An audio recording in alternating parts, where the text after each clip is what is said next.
Hello YouTube, this is Esplin227. As I speak, the state of Georgia is executing what is most likely, there's like a 99% chance that this is an innocent man, and there's an even higher chance that they know it is.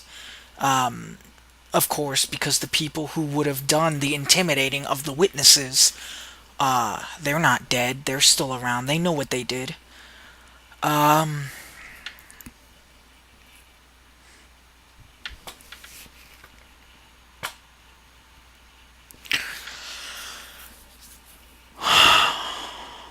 it's times like this where I wish so much that I was religious. Because I could say something like, God, take his soul, or he'll be vindicated in the end. He won't be. No, he's just gone. Um, if there was any part of me that supported the death penalty on any level, it died with Troy Davis today. If there was any part of me who had any delusions that the law, or that a majority of the people in the court systems are not corrupt. Because if the majority weren't, they could definitely stop this. If you have a majority of people who are reasonable, rational, and won't allow an innocent person to die, even if it's a slight majority, um, they wouldn't have allowed this to happen. They would have done everything in their power to stop this from happening. So, you know, I think it's clear that our system is not in a good place. That's an understatement. Someone is dying at this moment, and the only words I can say are not in a good place. What do you even say to this? Normally I don't. Normally I would never say anything bad about the victims' families because I know what anguish can make you do. But if you actually read the words that the family has said, they kept phrasing it as in, we just want justice to be done and over with, making it very clear that they really don't care whether he did it or not, or they refuse to acknowledge the possibility that he didn't, even in the face of all this evidence. So yeah, normally I wouldn't say this, but I have to try to imagine what it would be like if someone I knew died, and everyone's gonna say you can't imagine, and you're right. But I can imagine lining up people on a wall and picking a random person and killing them, um, as a sacrifice, to try to balance out what happened to my family member who died, which is what this is. I mean, again, they don't care whether he's guilty or not. That's not their concern. So yeah, where we were, I don't.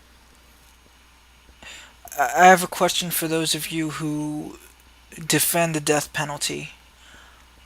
What about cases like this? What do you say to cases like this, where you arrogantly say, just because an innocent person can be killed, I don't think we should throw away the whole system?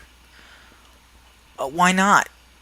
If you're in jail and they find out you're innocent, they can reverse that. They can get you out of jail. They may even be able to give you some money to make up for what you lost. Troy Davis is dead right now. Dying or dead, depending on when you watch this video. The people who killed him don't care at all.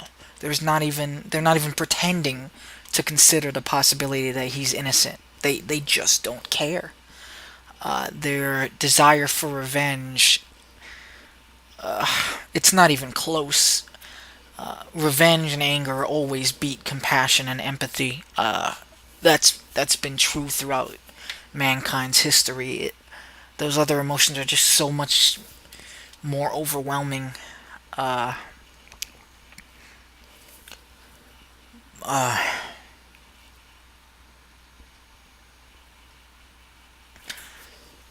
I'm not, I'm black and Puerto Rican. I'm not one of those like angry guys when it comes to race. I'm angry at the injustices in the world, but I gotta say, this is one of the things where when he was arrested, you can definitely see.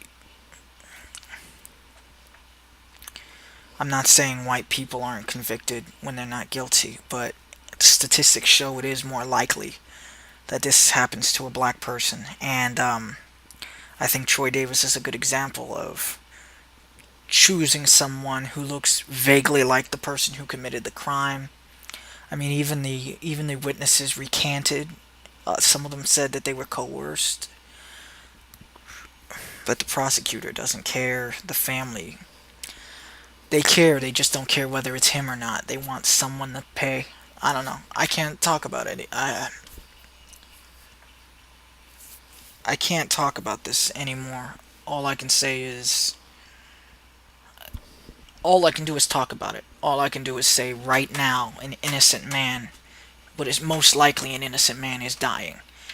Um, and the people killing him don't give a fuck. They don't care. It's I can't remember who said it, but way back when, um, they were talking to George Bush, and George Bush was in control. He was the governor at the time, and he was talking about how a woman begged for her life when she was going to be executed again with not great evidence. And this is what he said. He made fun of the way she begged. He was like, "Please don't kill me. Please don't kill me." And this group of upper class Republican, they were laughing about the sound at the sound she made when she was begging for her life at the court. Not I don't know whether it was at the court or her last words, but these upper class Republicans, they were just laughing. It was a joke to them. Know that if you ever get accused of a crime you didn't do, don't reach out to the ones that are killing you, because they don't care at all. They never have, they never will. The only way to fix this is to, little by little, vote them out and replace them with people who aren't sociopaths. That's all we can do. I'm gonna have a moment of silence. I don't know if that means anything, but I think we can do that.